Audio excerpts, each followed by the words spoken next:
आज हमारे प्राण प्यारे बाबा की 9 अगस्त 2024 प्रात मुरली ओम शांति बाप दादा मधुबन की साकार मुरली है। मीठे बच्चे, यह ब्रह्मा है सद्गुरु के दरबार, इस भ्रकुटी में सद्गुरु के निवास है। वही तुम बच्चों की सदगति करते हो। प्रश्न, बाप अपने बच्चों को किस गुलामी से छुड़ाने आए हैं? उत्तर, इस समय सभी बच्चे प्रकृति और माया के गुलाम बन गए हैं। बाप अभी इस गुलामी से छुड़ाते हैं। अभी माया और प्रकृति दोनों ही तंग करते हैं। कभी तूफान, कभी फैमन है। फिर तुम ऐसे मालिक बन जाते हो जो सारी प्रकृति तुम्हारी गुलाम रहती है। माया का वार भी नहीं होता। ओम शांति। मीठे मीठे रूहानी बच्चे समझते हैं कि सुप्रीम बाप भी है, सुप्रीम शिक्षक भी है। वह विश्व के आदि मध्यांत का राज समझाते हैं, फिर सुप्रीम गुरु भी है। तो यह हो गई सद्गुरु की दरबार। दरबार होती है ना, गुरु की दरबार। वह है सिर्फ गुरु की, सतगुरु है नहीं। श्री श्री 108 कहलाएंगे, सतगुरु लिखा हुआ नहीं होगा। पहले बाप, फिर टीचर, फिर सतगुरु। सतगुरु ही सद्गति देते हैं। सतयुग त्रेता में तो फिर गुरु होते नहीं, क्योंकि सब सद्गति में है। एक सतगुरु मिलता है तो बाकी सब गुरुओं का नाम खलास हो जाता है। सुप्रीम हुआ सब गुरुओं का गुरु। तुम सुप्रीम बाप के पास बैठे हो, किस लिए? बेहद का वर्षा लेने। यह है बेहद का वर्षा। बाप भी है तो शिक्षक भी है, और यह वर्षा है नई दुनिया अमरलोक के लिए, वॉइसलेस वर्ल्ड के लिए। वॉइसलेस वर्ल्ड नई दुनिया को, विशेष वर्ल्ड पुरानी दुनिया को कहा जाता है। सतयुग को शिवालय कहा जाता है, क्योंकि शिव बाबा का स्थापन किया हुआ है। विशेष वर्ल्ड रावण की स्थापना है। अभी तुम बैठे हो सद्गुरु की दरबार में। यह सिर्फ तुम बच्चे ही जानते हो। बाप ही शांति का सागर है। वह बाप जब आए तब तो शांति का वर्षा दे, रास्ता बताए। बाकी जंगल में शांति कहाँ से मिलेगी, इसलिए हार का मिसाल देते हैं। शांति तो आत्मा के गले का हार है। फिर जब रावण राज्य होता है तब अशांति होती है। उनको तो कहा जाता है सुखधाम शांतिधाम। वहाँ दो ख की कोई बात नहीं। महिमा भी सदैव सद्गुरु की करते हैं। वह तो एक ही निराकार बेहद के बड़े बाबा को कहा जाता है। तुम अभी संगमयुग पर खड़े हो। एक तरफ है पतित पुरानी दुनिया, दूसरे तरफ है पावन नई दुनिया। पतित दुनिया में गुरु तो ढेर हैं। आगे तुमको इस संगमयुग का पता नहीं था। अब बाप ने समझाया है, यह है पुरुषोत्तम संगमयुग। इसके बाद फिर सतयुग आना है, चक्र फिरता रहता है। यह बुद्धि में याद रहना चाहिए। हम सब भाई भाई हैं, तो बेहद के बाप से वर्षा जरूर मिलता है। बाप कहते हैं, मैं तो तुम सबकी सदगति करता हूँ। अभी तुम सेंसिबल बने हो। पहले तो कुछ भी पता नहीं था। इन देवताओं के आगे जाकर तुम कहते थे, हम सेंसलेस हैं, हमारे में कोई गुण नहीं है, आप तरस करो। अब यह देवताओं के चित्र तरस करेंगे क्या? यह जानते ही नहीं। रहमदिल कौन है? कहते भी हैं, ओ गॉड फादर रहम करो। कोई भी दो ख की बात आती है तो बाप को जरूर याद करते हैं। तुम सब हो चित्रधारी। मैं हूँ विचित्र। मैं कभी चित्र धारण नहीं करता। मेरे चित्र का कोई नाम बताओ।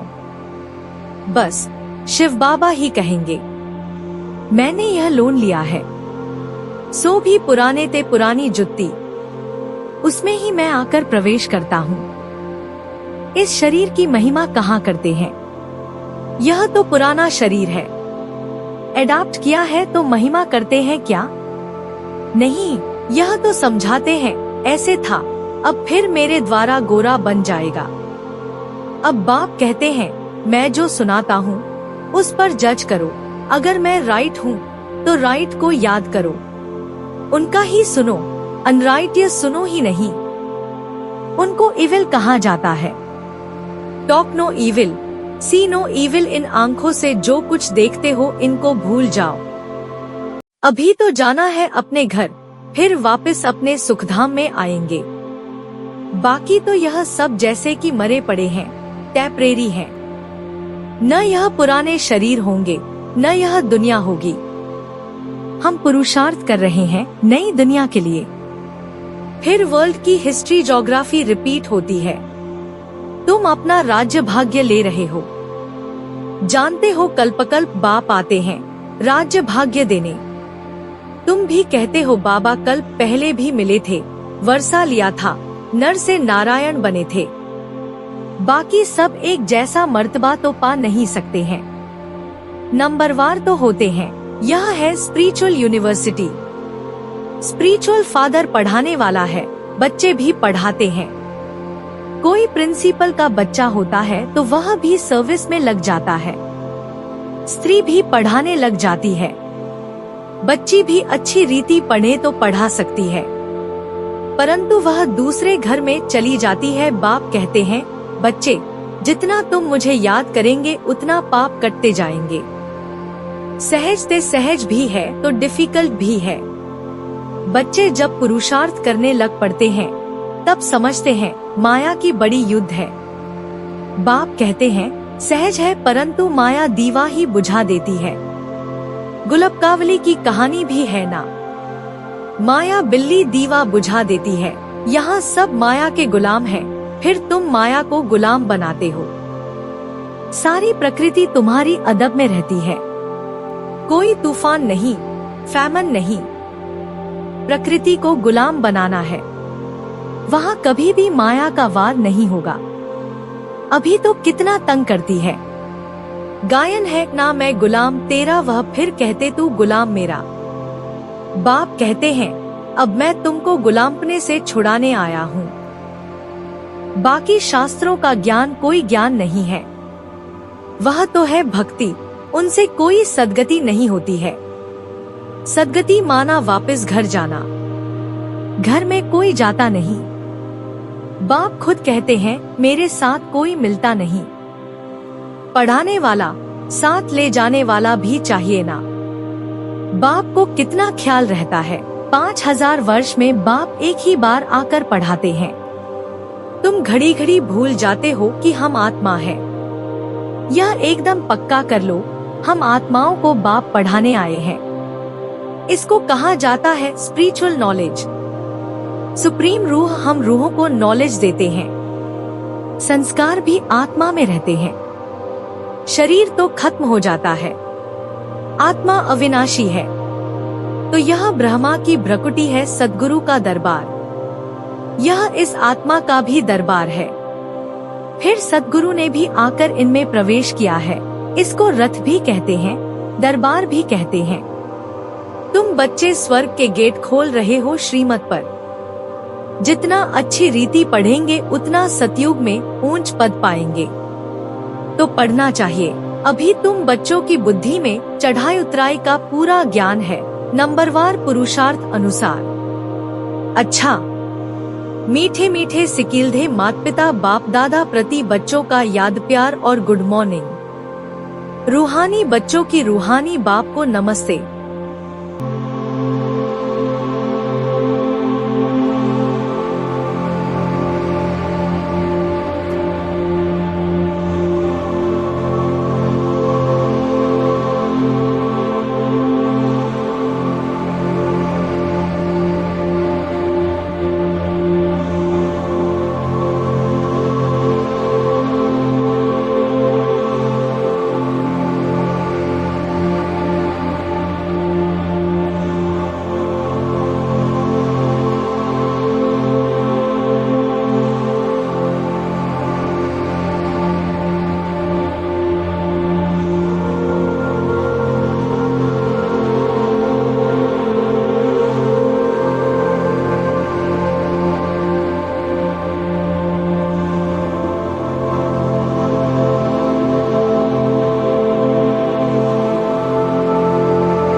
धारणा के लिए मुख्य सार।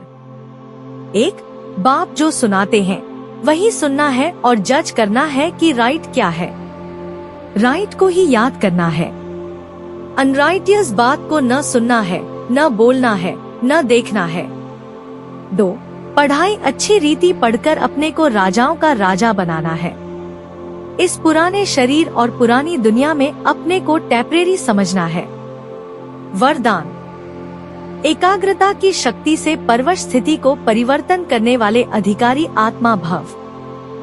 ब्राह्मण अर्थात अधिकारी आत्मा कभी किसी के परवश नहीं हो सकती, अपने कमजोर स्वभाव संस्कार के वश भी नहीं, क्योंकि स्वभाव अर्थात सुप्रति और सर्व के प्रति आत्मिक भाव है, तो कमजोर स्वभाव के वश नहीं हो सकते और अनादि आदि संस्कारों की स्मृति से कमजोर संस्कार भी सहज परिवर्तन हो जाते हैं। एकाग्रता की शक्ति परवश स्थिति को परिवर्तन कर मालिकपन की स्थिति की सीट पर सेट कर देती है। स्लोगन। क्रोध ज्ञानी तू आत्मा के लिए महाशत्रु है। आज हमारे प्राण प्यारे बाबा ने हमें जीवन जीने की कला में यह सिखाए। हमारे परम सद्गुरु हमें जो पढ़ते उसे अच्छी रीति पढ़कर अपने और दूसरों के जीवन में लाना है, ताकि इस धरती पर फिर से शिवालय स्थापन हो सके।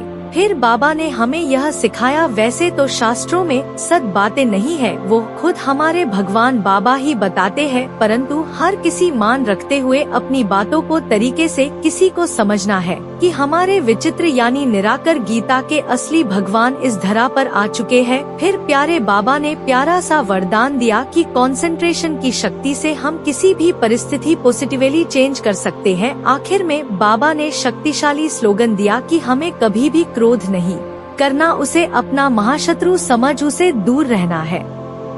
तो आज की इतनी सुंदर जीवन को ईश्वरीय रंगों से भरने वाली मुरली के हमारे परम सद्गुरु का दिल गहराइयों से पद्मापदम बार शुक्रिया। वाह मेरे परमप्यारे बाबा, आपकी कितनी कमाल है। वाह मेरे परमप्यारे बाबा, आपकी कितनी कमाल है।